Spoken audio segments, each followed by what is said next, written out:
நாம இந்த நாள் நிகழ்ச்சி மூலமா எந்த விஷயத்தை பத்தி தெரிஞ்சுக்க போறோம் அப்படின்னா, ஜூன் 15ஆம் தேதியான இன்னைக்கு உலகெங்கும் உலக காற்று நாளா கடைபிடிச்சிட்டு இருக்கோம். புதுப்பிக்கத்தக்க ஆற்றலின் முக்கியத்துவம், அதோட நன்மைகள் மற்றும் உலகின் ஆற்றல் கட்டமைப்பை மாற்றி அமைப்பதுல காற்றாலை ஆற்றலின் பங்கு பற்றின விழிப்புணர்வை ஏற்படுத்துற விதமா இந்த நாள் அர்ப்பணிக்கப்பட்டிருக்கு.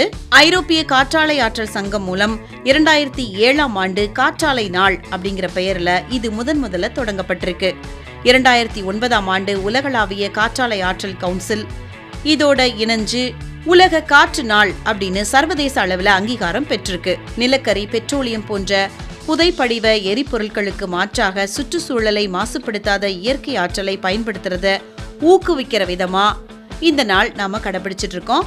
அதே மாதிரி கார்பன் உமிழ்வதை குறைச்சு உலக வெப்பமயமாதலை தடுப்பதில் காற்றாலைகளின் பங்களிப்பை உலகிற்கு உணர்த்துறது இந்த நாளோட முக்கிய நோக்கமா கருதப்படுது. காற்றாலை மின்சாரம் மூலம் புதிய வேலை வாய்ப்புகளை உருவாக்குதல் மற்றும் குறைந்த செலவுல மின்சார உற்பத்தியை சாத்தியமாக்குதல் அப்படிங்கிறது இந்த நாளோட முக்கிய நோக்கமா இருக்கு. காற்றாலை மின் உற்பத்தியில உலக அளவுல இந்தியா 4வது இடத்துல இருக்கு.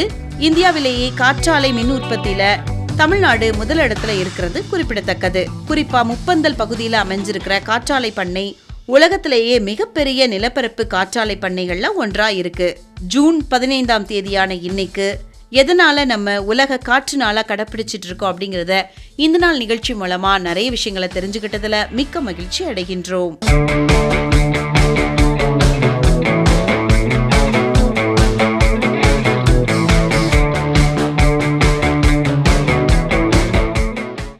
இன்னைக்கு நாம இந்த நாள் நிகழ்ச்சியில யார பத்தி தெரிஞ்சுக்க போறோம் அப்படின்னா, தமிழ் திரையுலகின் மிக முக்கிய மற்றும் புகழ்பெற்ற பழம்பெரும் திரைப்பட இயக்குனர் மற்றும் திரைக்கதை ஆசிரியரான ஏ.சி. திருலோகச்சந்தர் அவங்கள பத்தி தான் தெரிஞ்சுக்க போறோம். இவங்க 1930ஆம் ஆண்டு ஜூன் மாதம் 11ஆம் தேதி பிறந்திருக்காங்க. 2016ஆம் ஆண்டு ஜூன் மாதம் 15ஆம் தேதி காலமாயிருக்காங்க.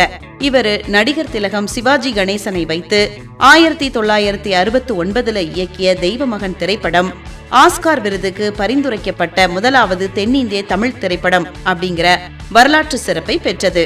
ஏவிஎம் நிறுவனத்தின் முதல் வண்ண திரைப்படமான அன்பை வா திரைப்படத்தை இயக்கியவரும் இவர்தாங்க. மக்கள் திலகம் எம்ஜிஆர் அவர்களை முற்றிலும் புதிய பரிணாமத்துல ஒரு முழு நீள காதல் காமெடி நாயகனாக காட்டி இந்த படத்தை மாபெரும் வெற்றியாக்கினாரு திருலோகச்சந்தர் அவர்கள். தமிழ், தெலுங்கு மற்றும் ஹிந்தி ஆகிய மொழிகள்ல சுமார் 65 திரைப்படங்கள் வரை இவர் இயக்கியிருக்காரு. நடிகர் சிவாஜி கணேசனுடன் இணைந்து கிட்டத்தட்ட 25 திரைப்படங்கள் வரை திருலோகச்சந்தர் அவர்கள் பணியாற்றியிருக்கிறாங்க. திருலோகச்சந்தர் அவர்கள் இயக்குனராக அறிமுகமான முதல் படம் வீர திருமகன் திரைப்படம் தான். அதுக்கப்புறமா அன்பேவா, அதே கண்கள், தெய்வமகன், நானும் ஒரு பெண், ராமு, எங்க மாமா, எங்கிருந்தோ வந்தாள், இந்த படங்கள் எல்லாமே திருலோகச்சந்தர் இயக்கிய மிக முக்கியமான திரைப்படங்களாகும். ஆங்கில திரைப்படங்களின் பாணியில விறுவிறுப்பான காட்சிகளையும் பெண்களை மையப்படுத்திய ஆழமான கதாபாத்திரங்களையும் உருவாக்குறதுல ஏ.சி. திருலோகச்சந்தர் வல்லவரா திகழ்ந்திருக்காரு. தமிழ் திரையுலகத்தோட மிக முக்கிய மற்றும் புகழ்பெற்ற பழம்பெரும் திரைப்பட இயக்குனர் மற்றும் திரைக்கதை ஆசிரியரான ஆற்காடு செங்கல்வராய முதலியார் திருலோகச்சந்தர் அவங்கள பத்தின நிறைய விஷயங்களை இந்த நாள் நிகழ்ச்சி மூலமா தெரிஞ்சுக்கிட்டதுல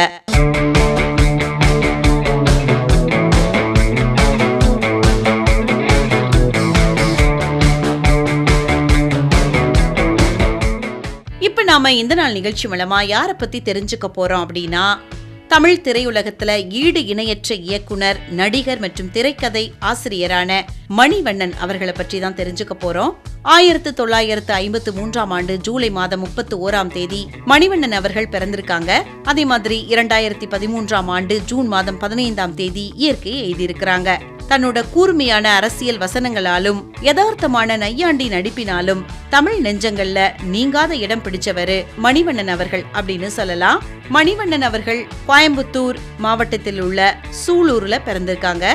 புகழ்பெற்ற இயக்குனர் பாரதி ராஜாவின் தீவிர ரசிகராக இருந்த இவங்க அவரோட உதவி இயக்குனராகவும் கதை வசனகர்த்தாகவும் தன்னோட திரை வாழ்க்கையை தொடங்கியிருக்காங்க மணிவண்ணன் அவர்கள். நிழல்கள், அலைகள் ஓய்வதில்லை, காதல் ஓவியம் போன்ற படங்களுக்கு மணிவண்ணன் எழுதிய வசனங்கள் பெரும் வரவேற்பை பெற்றது அப்படின்னு சொல்லலாம். சுமார் 50க்கும் மேற்பட்ட திரைப்படங்களை இயக்கியிருக்காங்க. காதல், த்ரில்லர், கிராமத்து கதைகள், அரசியல் என எல்லா பாணியிலையும் முத்திர பதிச்சிருக்கிறாங்க மணிவண்ணன் அவர்கள். சத்யராஜ் நடிப்புல இவர் இயக்கிய அமைதி படை திரைப்படம் தமிழ் சினிமாவில மிக சிறந்த அரசியல் நையாண்டி திரைப்படமா இன்னைக்கு வரைக்கும் போற்றப்படுது அப்படின்னு சொல்லலாம். இதுல வந்த அம்மாவாசை நாகராஜ சோழன் கதாபாத்திரம் இன்னைக்கு வரைக்கும் பேசப்பட்டு இருக்கு அப்படின்னு சொல்லலாம். மணிவண்ணன் அவர்கள் இயக்கிய திரைப்படங்கள்ல முக்கியமானது அப்படின்னு பார்த்தோம்னா கோபுரங்கள் சாய்வதில்லை, 100வது நாள், இளமை காலங்கள், 24 மணி நேரம், சின்னத்தம்பி பெரிய தம்பி. இந்த படங்கள்லாம் இவருக்கு பெரும் புகழை வாங்கி தந்த படங்கள் அப்படின்னு சொல்லலாம். இவர் இயக்கிய 50வது மற்றும் கடைசி திரைப்படம் என்ன அப்படின்னா நாகராஜ சோழன் எம்ஏ எம்எல்ஏ. இந்த படம் தான் கடைசியா இயக்கியிருக்காங்க. அதுக்கப்புறமா நடிப்புல கவனம் செலுத்தியிருக்காங்க மணிவண்ணன் அவர்கள். 400க்கும் மேற்பட்ட திரைப்படங்கள்ல குணச்சித்திர மற்றும் நகைச்சுவை வேடங்கள்ல நடிச்சிருக்காங்க மணிவண்ணன் அவர்கள். சத்யராஜ் மணிவண்ணன் கூட்டணியை இன்னைக்கு வரைக்கும் நம்மளால மறக்கவே முடியாதுங்க. இவங்களோட காம்போ தமிழ் சினிமாவில மிக வெற்றிகரமான கூட்டணி. உள்ளத்தை அள்ளித்தா, மேட்டுக்குடி, அவ்வை சண்முகி போன்ற படங்கள்ல இவங்களோட நகைச்சுவை காட்சிகள் எப்பவுமே ரசிக்கக்கூடியதா இருக்கும். வில்லத்தனம் கலந்த நையாண்டி, பாசமுள்ள தந்தை, தந்திரமான அரசியல்வாதி அப்படின்னு பலதரப்பட்ட வேஷங்கள்ல தன்னோட தனித்துவமான குரலாலும் உடல் மொழியாலும் அசத்திருப்பாரு மணிவண்ணன் அவர்கள். மணிவண்ணன் அவர்கள் தீவிரமான தமிழ் தேசிய பற்றும் இடதுசாரி சிந்தனைகளும் கொண்டவங்க. ஈழத்தமிழர்களுக்காகவும் பொதுமக்களின் உரிமைகளுக்காகவும் தொடர்ந்து குரல் கொடுத்து வந்தாரு மணிவண்ணன் அவர்கள். தன்னோட 59வது வயதுல மாரடைப்பால காலமாயிட்டாங்க மணிவண்ணன் அவர்கள். ஈடு இணையற்ற இயக்குனர், நடிகர் மற்றும் திரைக்கதை ஆசிரியரான மணிவண்ணன் அவர்களை பற்றின நிறைய விஷயங்களை இந்த நாள் நிகழ்ச்சி மூலமா தெரிஞ்சுக்கிட்டதுல மிக்க மகிழ்ச்சி அடைகின்றோம்.